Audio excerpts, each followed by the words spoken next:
দুর্দান্তভাবে কামব্যাক করলো বাংলাদেশ। এক ম্যাচ পরেই ফিরল নিজেদের পুরনো ছন্দে। এমন বাংলাদেশ দলকেই তো দেখতে চায় সকলে। ব্যাট হাতে ইমন আর হৃদয়ের হাফ সেঞ্চুরিতে লড়াকু পুঁজি পায় টিম টাইগার্স। এরপর বল হাতে স্পিন ভেলকি দেখান তানভীর ইসলাম, সাথে শামীম পাটোয়ারির চমকে সিরিজে সমতায় ফিরল মেহেদী মিরাজ বাহিনী। লঙ্কানদের বিপক্ষে বাংলাদেশের এমন জয় নিয়ে বিস্তারিত জানবো রিপোর্ট। অবশেষে দীর্ঘ অপেক্ষার পর জয়ের ধারায় ফিরল বাংলাদেশ। চারদিক থেকে সমালোচনার ঝড়, নানান ধরনের মন্দ কথা, সেই সবকিছুকে পাশ কাটিয়ে জয় নিয়ে সিরিজ সমতায় ফিরল লাল সবুজের প্রতিনিধিরা। এদিন একাদশে দুই পরিবর্তন নিয়ে মাঠে নামে বাংলাদেশ। চারদিক থেকে সমালোচিত হওয়া লিটন দাস অবশেষে বাদ পড়েন একাদশ থেকে, আর বিশ্রামে পাঠানো হয় তাসকিন আহমেদকে।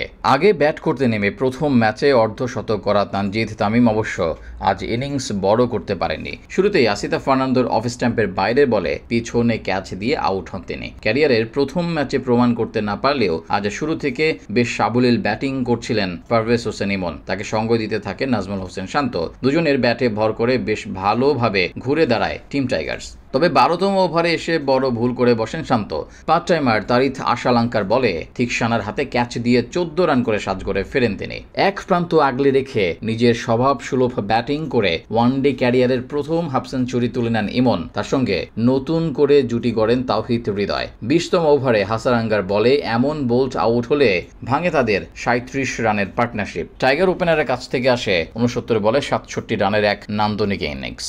এদিকে বিপদের সময় হাল না ধরে উল্টো দলকে আরও বিপদে ফেলে মাত্র 9 রান করে সাজঘরে ফেরেন অধিনায়ক মেহেদী হাসান মিরাজ। এরপর শামীম পাটোয়ারিকে সঙ্গে নিয়ে ষষ্ঠ উইকেটে দলকে টেনে নেওয়ার চেষ্টা করেন তাওহিদ হৃদয়, কিন্তু তাদের পথটাও বেশি দূর আগায়নি। 23 বলে 22 রান করে আসিতা ফার্নান্দোর বলে পুল করতে গিয়ে ফাইন লেগে ক্যাচ দিয়ে ফেরেন শামীম। অন্যদিকে জাকের আলী অনেক করে যান 24 রান। স্রোতের বিপরে অর্ধশতক পূরণ করেন হৃদয়, কিন্তু এরপরে তানজিম সাকিবের সঙ্গে ভুল বোঝাবুঝির শিকার হয়ে রান আউট হন তিনি। শেষ পর্যন্ত সাকিবের 21 বলে 33 রানের অপরাজিত ইনিংসের উপর ভর করে 248 রানের পুঁজি পায় বাংলাদেশ দল।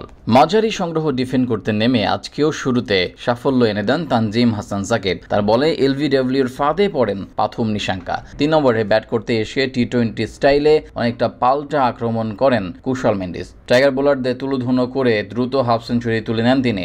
10ম ওভারে ওপেনার নিশাম মাদুস্কাকে আউট করে তার আত্মবিশ্বাসে কিছুটা চির ধরান তানভীর ইসলাম। এরপর 12তম ওভারে তাকেও এলবিডব্লিউর ফাঁদে ফেলেন বামহাতি এই স্পিনার। কুশল মেন্ডিস করেন 31 বলে 56 রান। পরপর 2 উইকেট হারানোর পর কিছুটা ধরে খেলার চেষ্টা করেন চারিত আশালঙ্কা এবং কামিন্দো মেন্ডিস, কিন্তু তাদের পরিকল্পনার মাঝে বাধা হয়ে আসেন শামীম পাটোয়ারি। তার বলে ক্যাচ দিয়ে 6 রান করে বিদায় নেন লঙ্কান অধিনায়ক। এরপর স্পিন ভেলকি দেখান তানভীর। একে একে সাজঘরে ফেরান কামিন্দো মেন্ডিস এবং দুনিত ওয়াল্লালাগাকে। 30 ওভারের আগে 6 উইকেট হারিয়ে চাপে পড়ে যায় লঙ্কানরা। সেখান থেকে বাকি ব্যাটাররাও ছিলেন আসা যাওয়ার মিছিলে।